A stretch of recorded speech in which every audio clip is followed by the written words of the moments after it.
Guys, thanks for tuning to this episode of Nick Egan Times. We have an awesome guest on this podcast. We have Jesus Eddie Campa. Eddie was born and raised in El Paso, Texas, United States. After 27 years of law enforcement experience, Eddie retired from public service and transitioned his experience and expertise to the private sector as a mentor, consultant, and sounding board. Eddie served as deputy chief of police on 2 separate occasions. Welcome, Eddie, and thanks for coming on the podcast. Hey, Nick, thanks for having me. I just real quick out there, in case anybody's wondering, my name's not really Jesus. It's actually a Spanish version, which is Jesus. It's actually the way you say it is Jesus. I just don't want the guy upstairs getting mad at me for pretending to be Jesus. I think you're close to it, my friend. How's it all been going over there? Well, it's great. We're here in El Paso, Texas, as we were talking. I'm in the past and you're in the future, man. So I hope my future is looking a lot brighter than it is over here in the past. There we go. How has life been since the pandemic? How have you adapted to the pandemic? Oh, it's been crazy, man. I mean, that pandemic, when it hit us, my business Leading Through Adversity was blooming full speed ahead. We were doing a lot of public speaking. We were doing a lot of leadership a lot of leadership engagements that we were at. And of course, all that came to an abrupt end thanks to COVID. But good thing technology is around and we were able to continue going live on virtual platforms. So I guess that we adapted by using technology. That's amazing. All right, let's just jump straight into it for the listeners. For the listeners, who is Eddie Campa? Well, yeah, you kind of set it off there. I was born and raised in El Paso, Texas. If anybody knows that, we're West Texas. We're located right on the border of Ciudad Juarez, Mexico, which happens to be one of the most violent cities in the world. Yet El Paso, Texas has remained one of the safest cities for the past 20 years due to our awesome law enforcement. You're right. I was a chief deputy here with the El Paso County Sheriff's Office, which means I was one step below the sheriff. And the sheriff here, I'm not sure if you have sheriffs in Australia, but sheriff here is the lead law enforcement agent for the county. And I was number 2. I went on to serve as a chief of police for 2 different cities in my time. Served as a state director for the state of Oklahoma's Council on Law Enforcement Education. Have a master's degree, getting a PhD here. Just finished writing a book. I'm an entrepreneur. I own my own businesses. I retired from law enforcement on December 20th after 27 long years. Married and have 3 beautiful kids and a proud owner of a 7-pound Yorkie. Wow, mate, that's incredible. Well done. It sounds like you've lived a great and interesting life. It's been good. I can't complain. That's good. All right.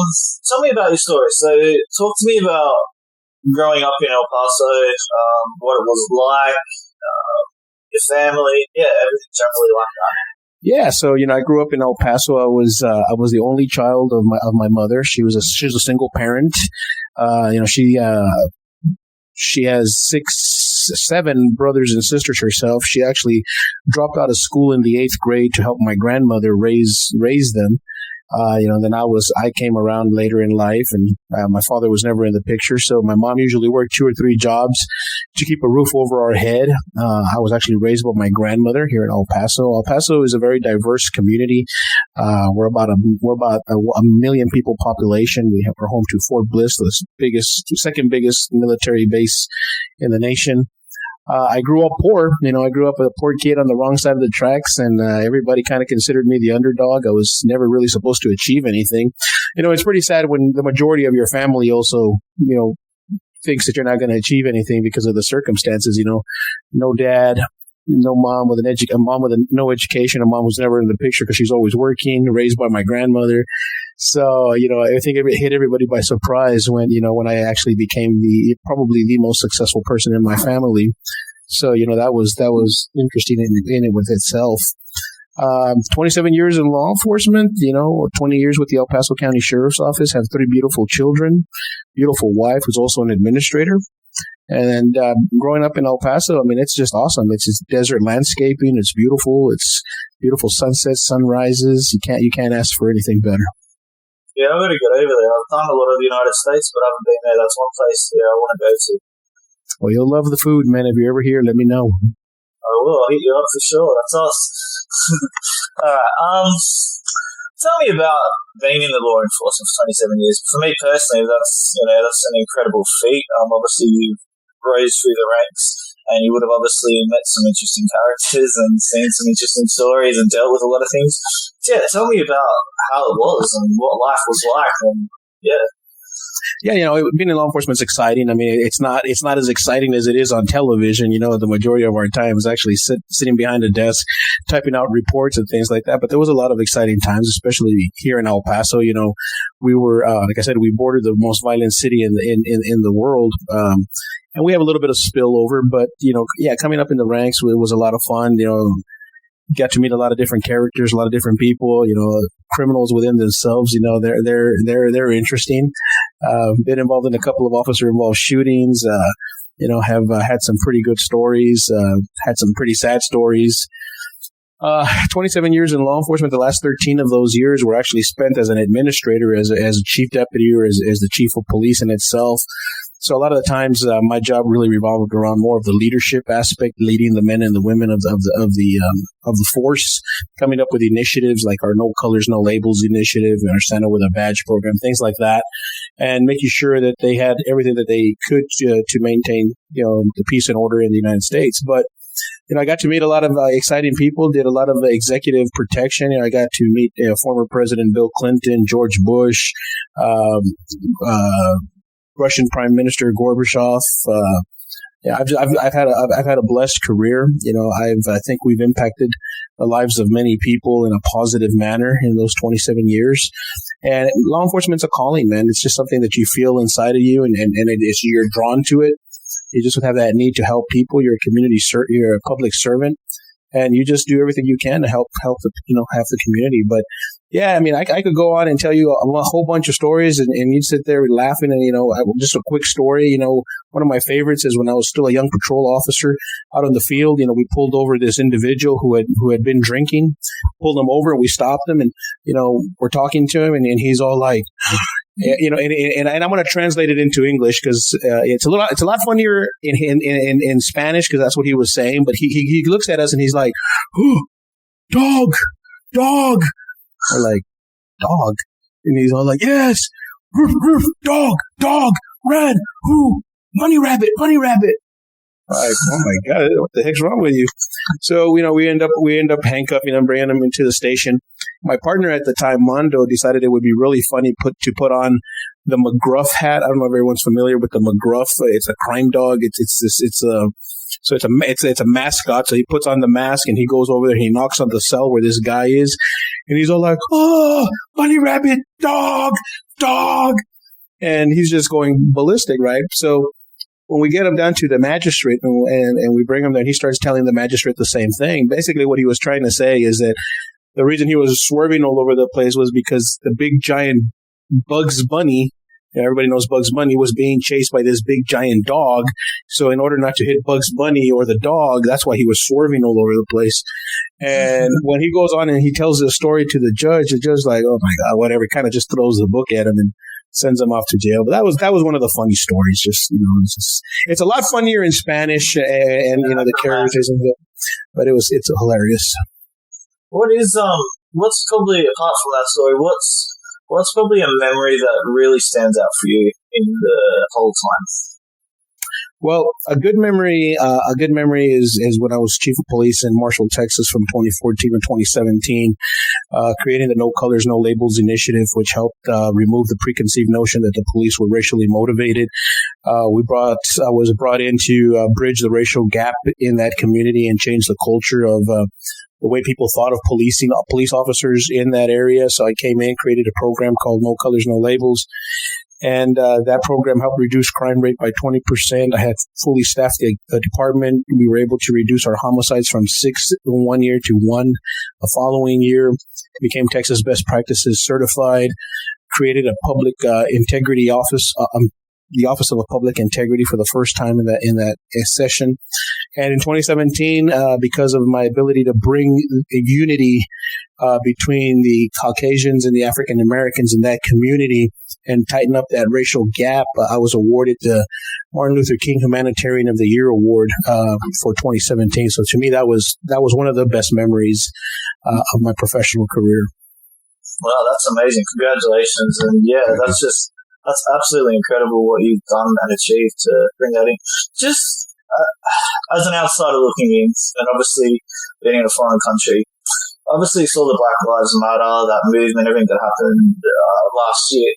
Do you believe, working inside the law enforcement, not getting too political here, but do you believe there was a bit of systematic racism internally within the police force? Well, I can speak from my organization. Absolutely. I was the first minority to come in and run that police organization in its history of 130 years. I was the first Hispanic, non-white person to come in. And I'm going to tell you what, I had a hard time changing the culture internally with my officers. And it's something that I fully did not succeed in changing that attitude of the officers. I had 72 officers, yet I had a community of 26,000 people. And I think I impacted those 26,000 people more than I did the 76 officers. The officers were inherently brought up that way, and they refused to change. And it was hard. A lot of the things that we did in those 3 years was done single-handedly by myself, and with the help of maybe 4 or 5 other officers who actually believed in the cause and the mission. So, yeah, absolutely. In my organization, there was an inherent racist issue there. But I think that overall around the United States, I think it's more of a classism instead of a racism that's inherited in every police department. It's unfortunate, but that's just the way society brings you up. It's it's the haves versus the have-nots, and unfortunately that's just the way it is, and we have to kind of go in there, step in, and remove all those preconceived notions of racism, social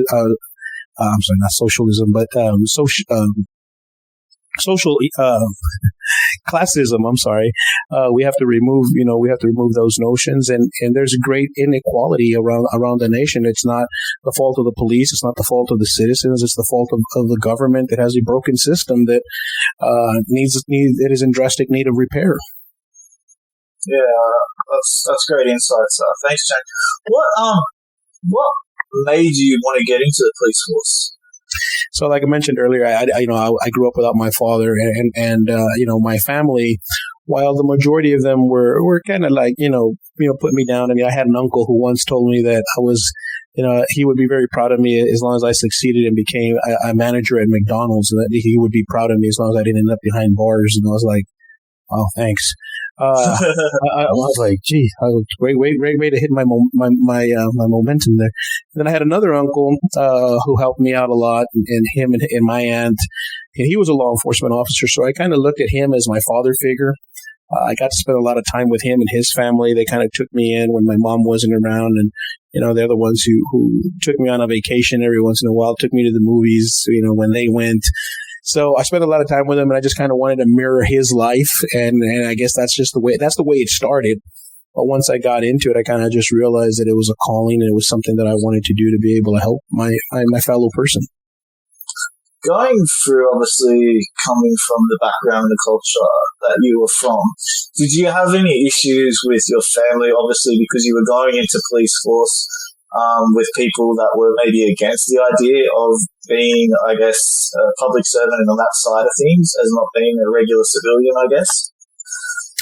No, so like I said, my family, they were all professionals. They all had, really good jobs, 9-to-5 jobs. They were the perfect couple. They were married. They were a full household. The 3 kids and the 1.5 dog. However you count 1.5 dog, I don't know.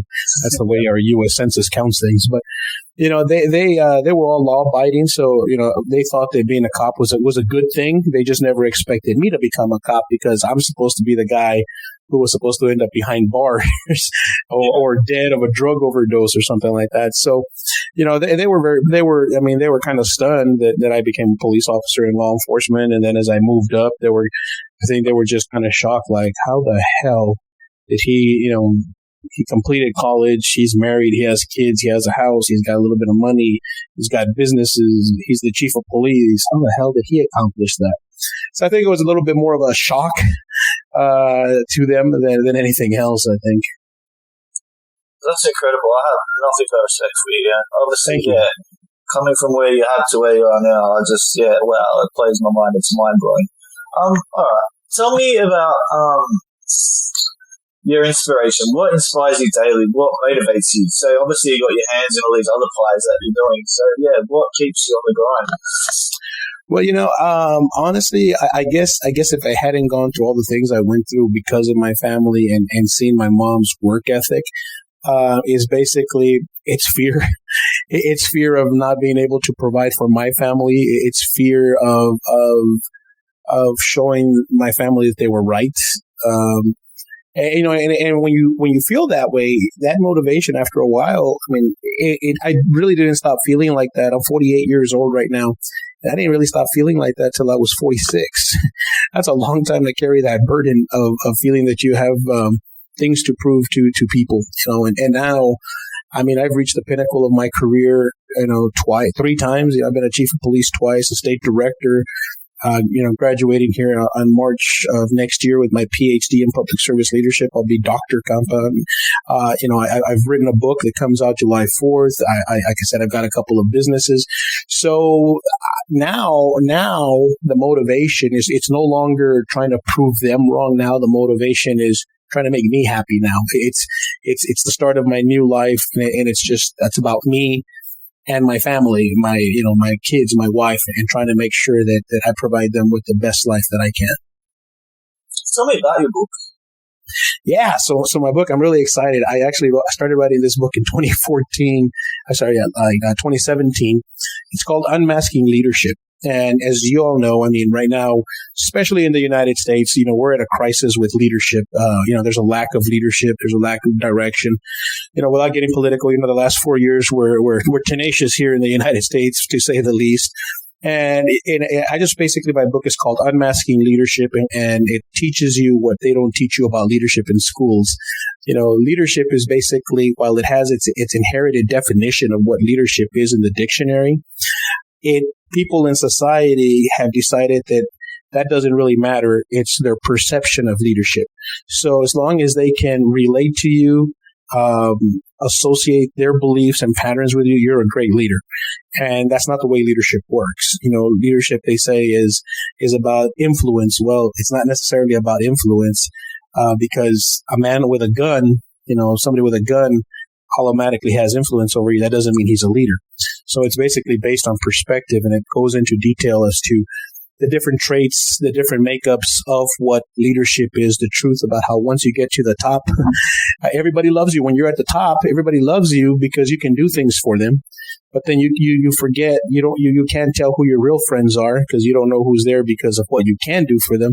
And then once you leave that leadership position, everybody hates you because you can no longer do anything for them. So, they don't teach you about that in school. And I had to learn that the hard way as I moved up and got to the ranks, is that, people were just surrounding themselves around me just because of what I could do for them, So yeah, well, that's what the book is about. Well, I'll definitely be getting a copy when it comes out. Awesome. Well, thank you. If I get an autograph. Absolutely. Tell me about your other businesses you've got. Yeah, so I'm the owner of America's Best Strategic Security Group, which follows basically in the footsteps of what I've been doing for the last 27 years. I've been a security consultant for over 26 years, I guess. But then what I did in 2017 is I actually incorporated the company. I added a security guard component, armed and unarmed. We do security consulting for a lot of industrial and commercial businesses and industries, where we go in there and we secure their organization or give them tips on how to secure it. We install cameras and alarm systems. We have the guard services, patrol services. We do executive searches. So that's America's Best Strategic Security Group. And my second business is Leading Through Adversity, and that's LTA, as we call it. And that is a leadership development program where we are mentoring the leaders of tomorrow today by providing them with basically the information that's in the book. They're teaching them what they don't teach and what they don't learn at the university where they're getting their MBA on business and things like that. And we also serve as a sounding board for a lot of CEOs around the area that call us up and bounce ideas off of us before they're ready to actually implement. And then we kind of coach them and see how they're going to, how to improve their idea or how to execute the delivery of their idea. Fantastic. Have you done much traveling within the United States or internationally? Well, I had the privilege of, internationally, I've traveled into Mexico quite a bit, traveled out to Jamaica, traveled out to, Jesus Christ. Different parts of the world just kind of escaped me. And then, of course, all over the United States, doing a lot of speaking in doing a lot of speaking on leadership and things like that. Like I said, we were doing it really hardcore in 2018. 2018 through the beginning of 2020 until COVID hit, and that kind of brought us to an abrupt end. Haven't really done any traveling since February of 2020. Was there any place that stood out, or is there a favorite place you've been to? Well, my favorite place in the whole world, just not for work purposes, but for vacationing, was Cancun, Mexico. If anybody's ever been there, one of my ideal places to visit would definitely be the sunny beaches of Australia. I would want to go down there, but haven't had the pleasure of doing that yet. Maybe somebody will, once this pandemic is over, will hire us and we'll have the pleasure of going down there and speaking to some of the leaders out there. Well, you're welcome, and whenever you come down, we're going to hook up. We'll have some fun. Absolutely. Take you around. I've been to Cancun as well. Have you been to Playa del Carmen? I have. I've been to Playa del Carmen, a beautiful place. While you were in Cancun, did you get the opportunity to go to Xcaret? Not that I can recall. No, if you ever get the pleasure of going back down there again, head out to Xcaret. It's a beach, but it's kind of like a historical beach, and then they've got a whole bunch of, they go really into detail into the story of Mexico back in the Aztec area times. It was really awesome.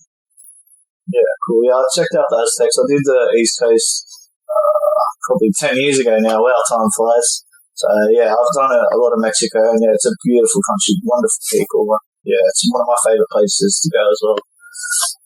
What are your passions and hobbies outside of your professional career and everything you're doing? It's funny because everybody says that my hobby is work. I'm always working.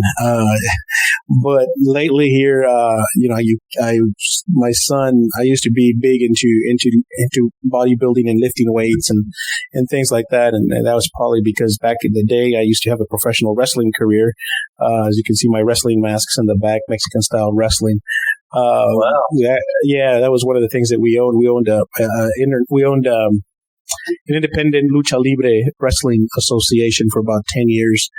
And, of course, after I started getting promoted, I couldn't do that anymore. And, I gained a lot of weight and been battling my weight for the past, 11 years. So now my 15-year-old son's a football player. He's getting into the bodybuilding. So he's always asking me to take him to the gym and stuff. So we're working out, and that's kind of one of my hobbies now is working out. We run in the morning, we go to the gym in the afternoons, and we go out for a slight jog in the evening. But I really used to enjoy going to the movies. Of course, Hollywood's shut down, and all the movie theaters are shut down. So that was pretty much. And of course, I guess as other people would also say that my biggest hobby is eating, because I'm a foodie, man. I just love food. Same. What's your favorite food? Well, I would have to say I would have to say it's seafood. Crab legs, lobster, shrimp, oysters, scallops. Just anything that comes out of the sea. Crawfish, anything. And then, of course, I'd have to go with a tomahawk steak or a ribeye steak as well. How about yours?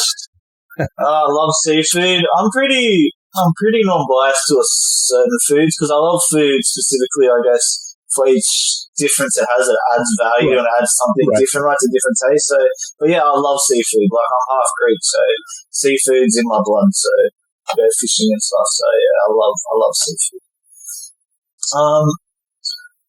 Not getting too political again here. We mentioned earlier, even before the recording, where do you see now the United States heading into the future and position generally moving forward? Yeah, that's an interesting question. I don't know. There was a lot of damage done prior to the 4 years of President Trump taking office, there was already a lot of damage, and we have issues such as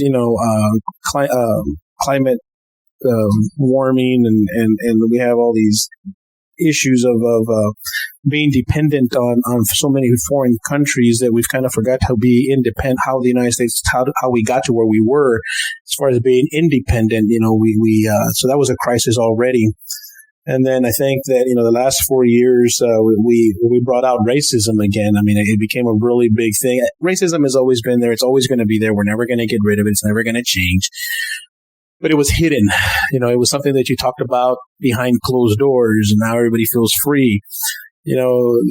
While social media is phenomenal, we've got I've been a victim of social media, fake news things. I've had articles written about me, accusing me of doing some hellacious things, while I was the chief of police, embezzling money and doing this and doing that.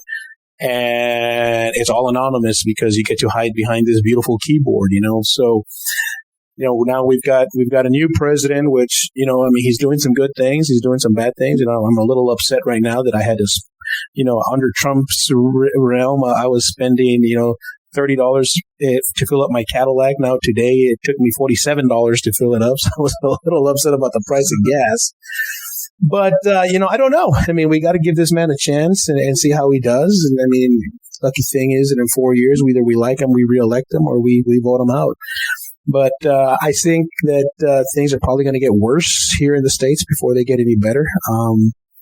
We're due for a recession. We're due for some kind of economic crash here. And it's nothing that I'm looking forward to. I'm just saying that you just got to follow the historical trends, and that's where we're headed. And I think that unless we learn how to become independent again and start producing the quality that made America what America is the only way we're going to dig ourselves out of the hole we've dug ourselves into. Yeah, thanks. Great insights, and thanks for sharing your opinion. Where does Eddie see himself take this? What is the future? In 10 years, I'm hoping to be sitting on the beach in Australia next to you, drinking some kind of alcohol and worth at least $100 million, where we can say, Nick, where to now? And we just jump on a helicopter and take off wherever the hell we want. That's really the dream. I mean, if anybody sits here and tells you that money doesn't buy happiness, well, they've never been happy in their life, because, money makes the world go round, unfortunately. And I was pretty happy not having money by any means of the imagination. Am I rich now? I mean, I think I'm rich with the amount of love and support that I have from my family, my wife and my kids, my accomplishments. But really, in 10 years, I'm hoping to have a series of books out. I'm hoping to have, Leading Through Adversity grow to a global level, such as, John Maxwell and Tommy Robinson and things like that. That, we'll be traveling the world, spreading the truth about leadership and how to overcome through adversity. That's amazing. Looking forward to everything that you're doing into the future, and we are definitely going to be sitting on the beach having some beers, getting on a helicopter. There you go. Eddie, thanks for joining my podcast. I do appreciate it. It was my pleasure. Thank you for having me. And if anybody wants to reach out and just see who I am, just please visit my website at jesuseddiecampa.com and learn a little bit more about me. Well, you're an interesting guy, and you've got a lot of experience and a lot of great things coming up. So I can just only imagine people that are going to be looking at you. So, thank you. Thank you.